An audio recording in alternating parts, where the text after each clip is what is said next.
வந்து ரொம்ப நேரம் ஆச்சா? சாரிம்மா, கவனிக்கவே இல்ல. கதை ரொம்ப இன்ட்ரெஸ்டிங்கா இருந்துச்சு. கதைகள் ரொம்ப இன்ட்ரெஸ்டிங்கா தாங்க இருக்கும். அதுலயும் கட்டுக்கருத்தனமா சொல்றவங்க சொன்னா கட்டுக்கதை கூட நம்புற மாதிரி இருக்கும். இப்ப நான் கூட ஒரு உண்மை கதை படிச்சேன். Very very interesting. Is it? என்ன கதை? செத்து போனவங்க பொழைச்சு வந்த கதை. செத்து போனவன் பொழைச்சுக்கிட்டானா? எவனோ ஒருத்தன் பயங்கரமா ரீல் விட்டுருக்கான். முடியவே முடியாதுமா. எங்க இந்த உலகத்துல செத்து போனவங்க திரும்ப வந்ததா 10 பேர் காட்டு. வேண்டாம், ஒரே ஒரு ஆளு காட்டு போதும். உலகத்துல எங்க தேடணும்? நம்ம வீட்டுக்கே வந்திருக்காரே. யார் அவன்? புண்ணியகோடி. புண்ணியகோடி செத்து போய் எத்தனை நாள் ஆச்சு? அவன் மாதிரி இன்னொரு ஆளை பார்த்து நீ ஏமாந்திருக்க.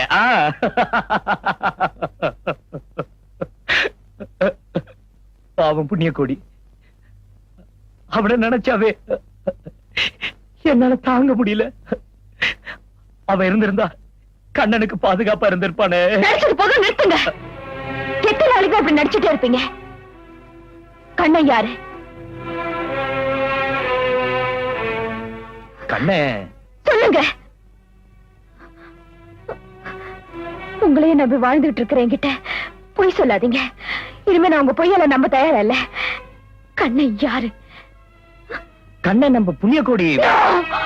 நீங்க போய் சொல்றீங்க, நீங்க போய் சொல்றீங்க. நான் உங்களையே நம்பிட்டு இருக்கேன். ப்ளீஸ் என்கிட்ட போய் சொல்லாதீங்க, என்கிட்ட போய் சொல்லாதீங்க. கண்ணன் யாரு சொல்லுங்க. கண்ணன் யாரு சொல்லுங்க. கண்ணன் யாரு என்கிட்ட சொல்லுங்க. கண்ணன் யாரு என்கிட்ட சொல்லுங்க. கண்ணே என் மகன் தான்.